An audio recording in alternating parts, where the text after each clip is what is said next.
Oiê, gente! Tudo bem com vocês? Tô começando um vídeo assim, ó, com a geladeira aberta, cozinhando, porque esse vídeo tem tudo a ver com o que eu estou fazendo agora.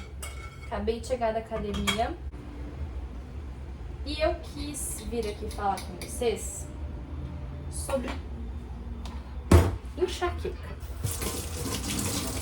que foi o grande motivo de eu voltar para academia.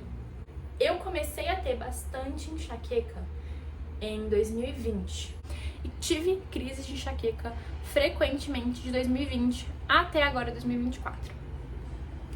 E quando eu tava ali mais ou menos com uns 2 anos já que eu tava tendo enxaqueca, eu procurei médicos que iam me ajudar.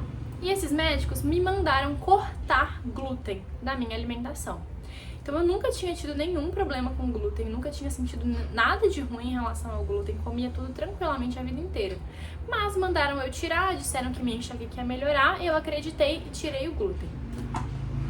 E aí realmente eu tive alguma melhora, mas eu nunca consegui de fato ficar sem o glúten totalmente. Então eu ia meio que conciliando, sofrendo com a enxaqueca e tentando tirar o glúten quando eu conseguia, mas não era sempre. E fui levando a minha vida desse jeito. No final de 2023, eu sabia que eu tinha que tirar o glúten, porque eu tinha que tirar. Então eu comecei a realmente me esforçar mais para tirar o glúten e aí tirei o glúten. Nesse ano de 2024, eu praticamente não consumi glúten. Realmente muito raramente, muito pouco. Só que tirar o glúten, cortar um alimento tão significativo da alimentação desse jeito é uma coisa muito estressante. Muito estressante. E, junto com tudo isso, também em 2023, eu comecei a ter várias questões, vamos dizer assim, alguns problemas pessoais, tá? Então, algumas questões, situações que iam me trazendo estresse. Então, geralmente, chegava perto do fim de semana, vinha esse estresse na minha vida, na minha rotina, mais o estresse de tirar o glúten, eu fui tendo cada vez mais enxaqueca. Só que eu ia tendo enxaqueca e eu achava que o problema era o glúten e me esforçava para tirar ainda mais o glúten ou tirar mais alimentos da minha alimentação, o que era ainda mais estressante e eu sofria ainda mais. E eu fui cortei queijo, cortei cacau. Quando chegou um dia em que eu entrei numa dieta que prometia curar a enxaqueca, era uma dieta que você não podia comer quase nada, só podia comer verduras, legumes e frango, basicamente. Nesse dia, no primeiro dia que eu fiz essa dieta, eu tive a pior crise de enxaqueca da minha vida. Passei muito mal. E assim, foi terrível, sabe? E aí nesse dia, a gente percebeu, né, que tinha alguma coisa errada. Porque eu tava tirando o glúten e tava tendo cada vez mais enxaqueca. Tava fazendo essas dietas especiais e tava tendo cada vez mais enxaqueca. E desde 2022, não pisava o pé na academia, não fazia exercício físico regularmente e cada vez mais estressada, diga-se de passagem.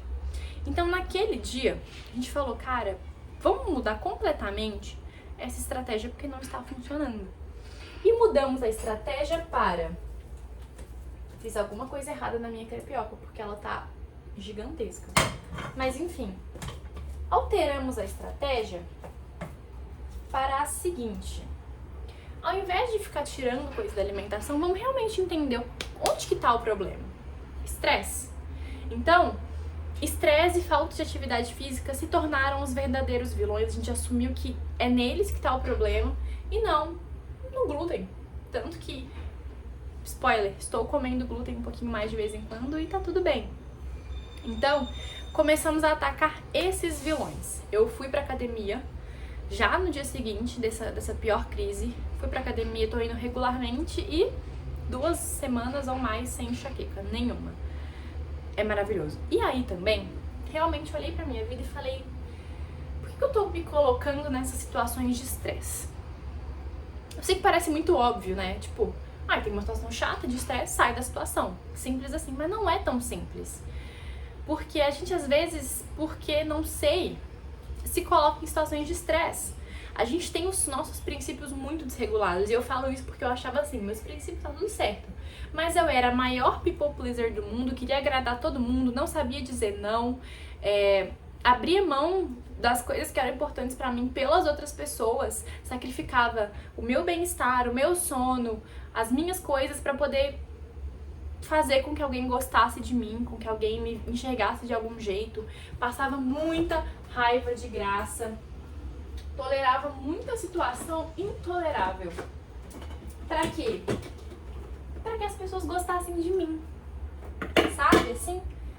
Aquela imagem de perfeitinha, de ai, a Ana é tão legal, né? Nossa, enfim. E aí eu falei, eu tô me colocando nessa situação por todo mundo, mas ninguém tá se colocando em situação nenhuma por mim. Pra vocês terem uma ideia, uma coisa que é muito importante pra mim é almoçar meio-dia. Eu sou, não sei explicar, muito acostumada a almoçar meio-dia sempre, todos os dias. E como uma pessoa que tem enxaqueca, comer fora desse horário, principalmente muito fora, me causa muito sofrimento, me causa muita enxaqueca, me causa estresse. Eu passo mal. Vai dando meio-dia e meia, 1h da tarde eu não almocei, eu passo mal, minha pressão baixa, etc. E aí, às vezes, em algumas situações sociais, eu não cuidava de mim o suficiente a ponto de falar, tipo, ai, eu tô com fome. Ou então, eu tinha vergonha até de comer, porque senão a pessoa ia se sentir mal porque não tinha o almoço naquela hora. Sabe assim, essa coisa de... Eu pensava tanto nas outras pessoas e tão pouco em mim, que eu me fazia sofrer fisicamente por causa disso.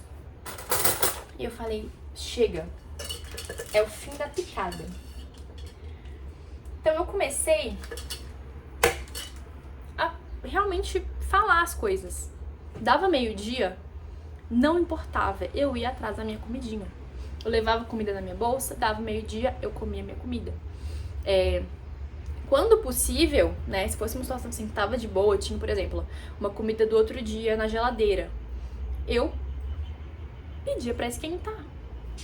E tá tudo certo. Então, eu parei de sofrer pelas outras pessoas. E às vezes a gente acha assim, não, eu não faço isso.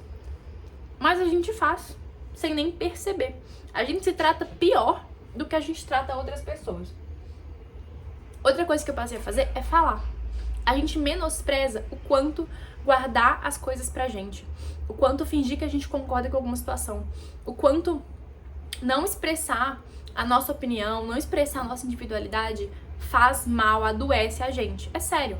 Então, incontáveis vezes eu tava numa mesa com algumas pessoas e elas falavam uma coisa que eu discordava, às vezes me corrigiam em coisas que eu dizia, como se elas estivessem certas. E eu não falava que eu discordava, eu não falava. Então, uma coisa que eu passei a fazer foi literalmente falar, discordo. Isso é muito louco, né? Porque a gente às vezes não quer ser chata, a gente às vezes não quer discordar da pessoa, a gente finge que a gente concorda, a gente finge que a gente não tem opinião, só pra não criar uma situação para as pessoas gostarem da gente. Mas as pessoas que realmente forem gostar da gente, elas vão gostar da gente com a opinião que a gente tiver. Isso é um aprendizado muito grande. E a gente tem que defender nossas coisas. Então eu comecei a defender, eu comecei a falar, nossa, discordo, nossa, não acho isso. E uma grande frase que eu aprendi foi, a gente não pode deixar as pessoas confortáveis no nosso desconforto. Porque às vezes as pessoas chegam, elas falam uma coisa que elas sabem que vai te deixar mal, elas falam uma coisa pra te deixar mal, mandam indireta. Gente, isso acontecia demais comigo, demais, muitas vezes. E eu não falava nada. E eu aprendi a começar a falar. Então, começar a dizer, nossa, não acho isso. Ou a pessoa às vezes faz uma piadinha, mas que é pra... Sabe aquela piadinha que é pra ofender? E aí você não pode rir junto, porque senão você tá deixando aquela pessoa confortável no seu desconforto. E se você não rir, se você ficar sério, assim, se você falar, não entendi, como assim? Me explica. Você vai deixar a pessoa desconfortável. Então, não se faz de sonsa. No sentido assim, não entra na piada, não ri da piada. Não tem graça se te ofende, não tem graça se te machuca. deixa a pessoa desconfortável mesmo. Então, se a pessoa fala pra te deixar desconfortável, ela vai ficar desconfortável também. Eu não vou ficar desconfortável sozinha nessa situação que essa pessoa está criando pra cima de mim. Então, foram coisas assim que tiraram os estresses, tiraram as questões de dentro de mim e pelo menos agora elas saem. Dá problema? Continua dando, só que antes o problema ficava em mim. E agora o problema fica na situação e a gente vai lidando com isso. Só que quando o problema tava só em mim, era aquilo engolido, sufocando, e me dava ansiedade, e me dava coisa. Outra coisa muito importante foi uma palavrinha. Aprender a falar uma palavrinha que você pode interpretar como dane-se, se você for mais clássico. Você pode dizer dane-se, mas a outra versão é mais efetiva. Existem muitas situações na vida em que a gente precisa olhar e dizer dane-se, sabe? E daí? Entendeu? Então, ai, fulaninha não gosta de mim, fulaninha tá chateada com tal situação que eu fiz, sendo que não foi nada ofendendo ela, não tem nada a ver com ela, mas ela olhou pra mim, pro que eu fiz, criou o julgamento dela. A gente tem que aprender a dizer dane-se. Ai, fulaninha acha que a minha roupa não tá legal. Eu acho que tá legal. Dane-se. Ai, gente, sério, é tanta situaçãozinha que você vai descobrir que dá pra você usar o dane-se e sair tão leve. Isso foi um grande aprendizado pra mim. O dane-se, ou a versão que você achar que é mais efetiva na sua situação. E não é sobre virar pra pessoa e ser grossa. Eu não sou grossa, eu sou extremamente educada. Mas eu sei o meu dane-se, onde que tá aquela linha, entendeu? E se retirar das situações. Então, eu parei de me esforçar pra fazer alguém gostar de mim. Essa sou eu. Eu sou extremamente educada com todo mundo, trato todo mundo bem, não é sobre ser mal educado. Agora, se isso aqui que eu sou não é bom o suficiente, né, assim, não é, você não gosta, você não consegue gostar disso aqui, tchau, entendeu? Não gosta de mim? Que pena. Eu sei quais são as pessoas que eu faço questão que gostem de mim. Eu sei quem são as pessoas que gostam de mim exatamente pelo que eu sou, e são essas que eu me importo mais em agradar, em estar junto, em ter uma convivência. O resto, eu convivo o mínimo possível, convivo tanto que eu preciso conviver e só. O resto, eu realmente não deixo influenciar o que eu faço ou o que eu deixo de fazer. As opiniões dessas pessoas não podem ter peso pra mim, não podem ter valor pra mim. Por quê? Porque elas não se importam comigo de verdade. Elas se importam com a imagem que eu tenho pra elas, o papel que eu tô representando na história delas, na vida delas, não comigo, por mim mesma, sabe? E focar nas minhas coisas. Então, eu sofri muito com enxaqueca. Você pode ter enxaqueca ou gastrite ou algum outro problema assim, que tem muito a ver com isso, que não é uma comida que você come, mas às vezes o estresse, o estilo de vida que você tá adotando. E adotar um estilo de vida em que você aprende a colocar como prioridade o que realmente importa. Pega essa galera aí que não acrescenta, que realmente adoece você, joga pra fora da sua vida, joga pra fora da sua história e fica com aquilo que realmente faz bem, é o segredo. Então é muito mais do que fazer academia, ficou bom. Muito mais do que comer bem.